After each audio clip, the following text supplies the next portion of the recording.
안녕하세요. 이번에 콜로스에서 강의를 하게 된 미즈라고 합니다. 우선 간단하게 제 소개를 먼저 해보겠습니다.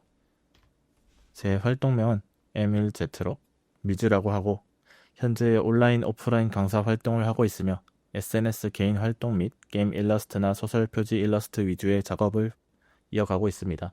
강의 소개입니다. 이번 강의에서는 그림을 그려나가기 위해서 제가 가장 중요하다고 생각하고 있는 꼭 누군가에게 배우지 않더라도 혼자서도 헤쳐나갈 수 있도록 만들어주는 습관 및 마인드셋에 대한 얘기와 제가 지금 여기까지 올 수 있었다고 생각하는 저의 방법들에 대해서 알려드리고 캐릭터와 배경의 기초 이론과 채색을 하는 방법에 대해서 알려드리고 일러스트의 시작부터 완성까지 직접 해볼 수 있도록 시연을 보여드릴 예정입니다. 작업 도구와 툴에 대해서 얘기를 하겠습니다. 저는 컴퓨터와 액장 타블렛을 활용한 그림을 그리고 있고 타블렛 도구로는 캔버스 프로 24 4K를 사용하고 있습니다. 작업 툴은 클립 스튜디오를 사용하고 있습니다. 저는 클립 스튜디오를 사용하고 있지만 예전에는 포토샵을 사용했었기 때문에 포토샵을 사용하시는 분들도 강의를 수강하시는 데는 문제가 없을 거라고 생각합니다. 왜냐하면 클립 스튜디오를 저는 포토샵처럼 사용하고 있어서 포토샵이나 클립 스튜디오나 사용하는 데는 별 차이가 없습니다. 브러쉬 소개입니다. 제가 포토샵에서 썼던 기본 브러쉬들 제가 편한 대로 제 입맛대로 커스텀으로 만들어서 사용하고 있는 브러쉬들입니다. 첫 번째로 소개를 해드리면은 불투명도 필압과 굵기 필압이 둘 다 들어가지 않은 기본 브러쉬입니다.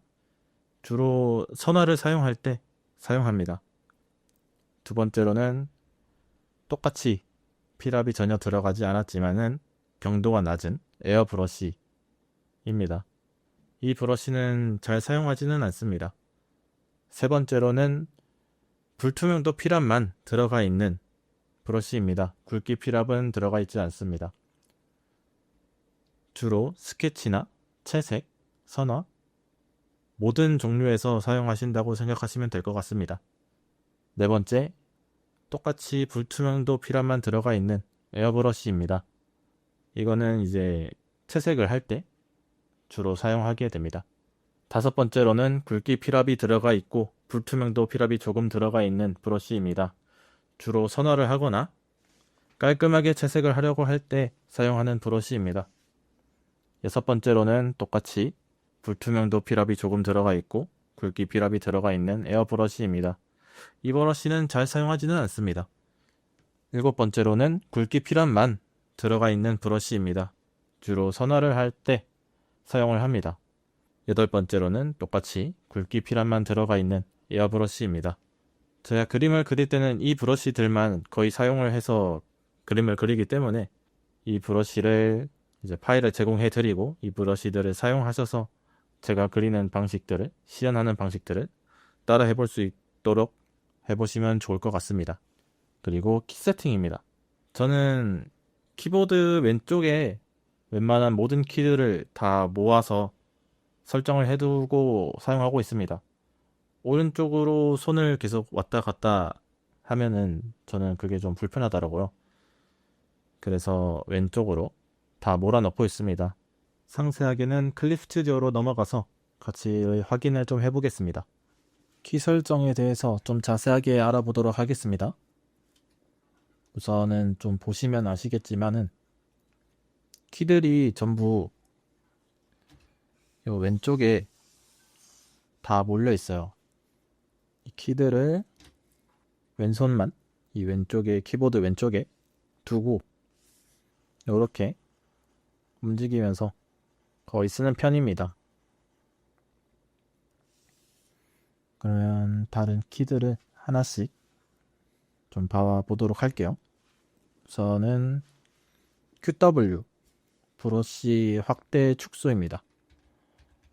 보시면은 이런 식으로 Q와 W의 브러쉬 확대 축소를 둬서 쓰고 있고 그 다음에 A랑 S, A가 이전 브러쉬, S가 다음 브러쉬, 왼쪽에 브러쉬 창을 보시면은 움직이고 있죠.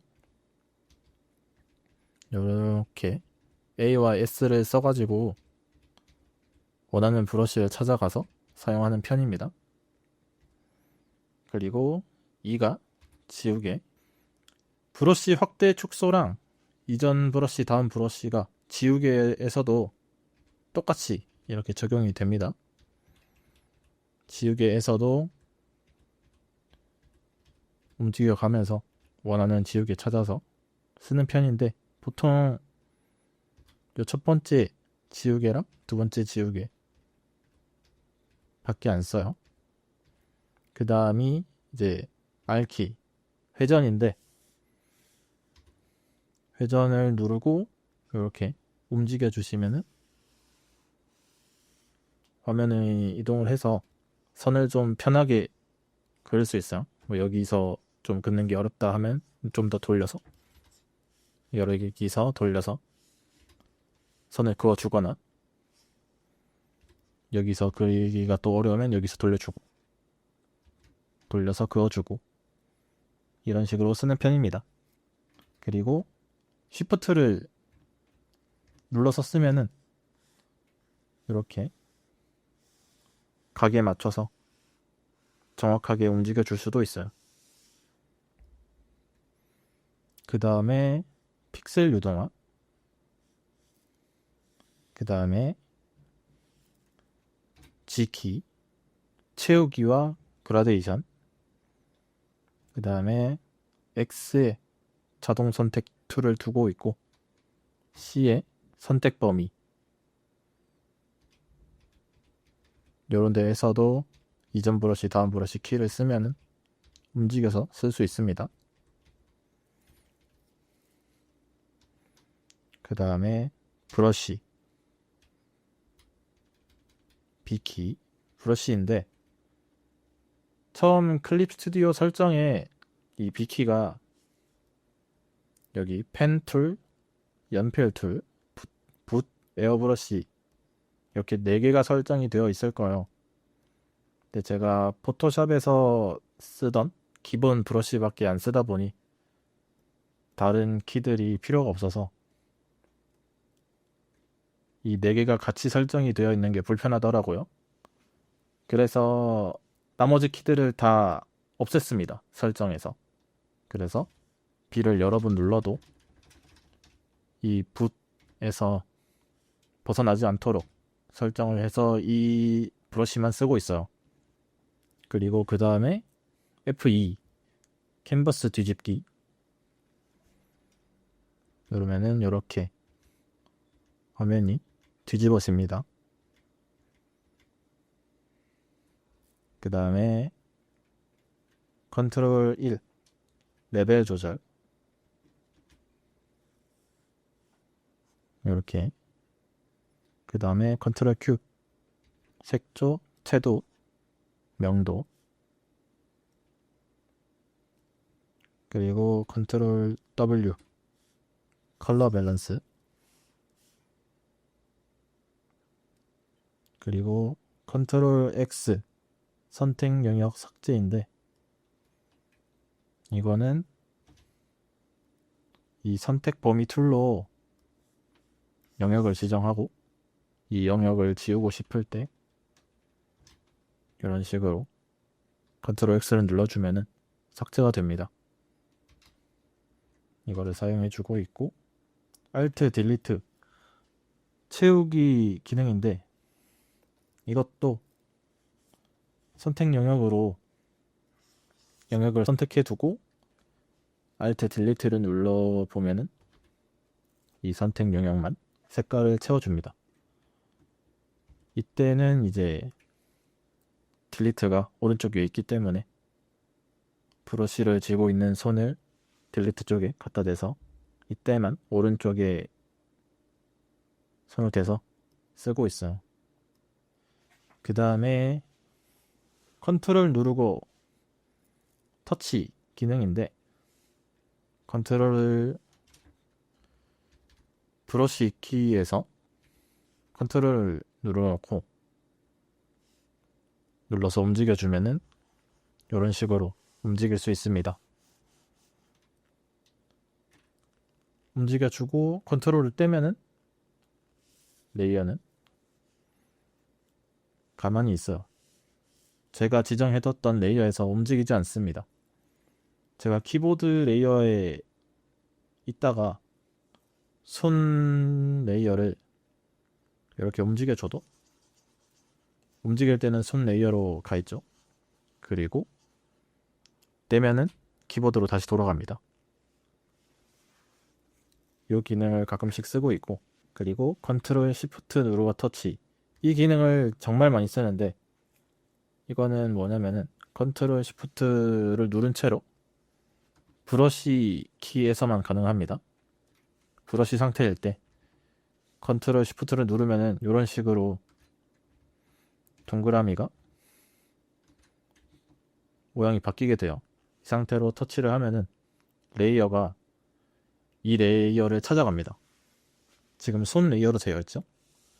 이 상태에서 키보드를 눌러보면은 키보드로 찾아가게 됩니다. 컨트롤 터치랑 좀 다른 거는 손을 떼도 저 레이어 그대로 남아있다는 거예요. 컨트롤을 누르고 터치를 하게 되면은 원래 있던 레이어 영역에서 벗어나지를 않는데, 떼면은 다시 돌아가는데, 컨트롤 시프트 누른 채로 터치를 하면은 이 레이어로 찾아갑니다. 이 기능이 정말 유용해요.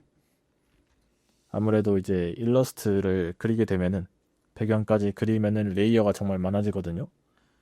레이어가 정말 많아지는데 그거를 일일이 뭐 이름을 설정해 주거나 레이어를 찾아가게 되면은 작업 시간이 정말 오래 걸리게 되거든요.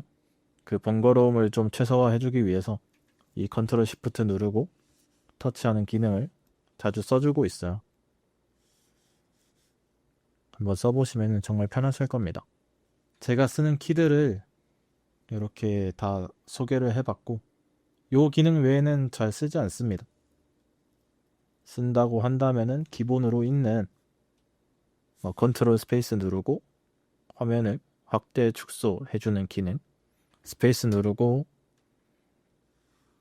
터치를 해서 움직여 주는 기능, 이렇게 쓰고 있습니다. 그럼 이번 강의는 여기까지 하도록 하겠습니다.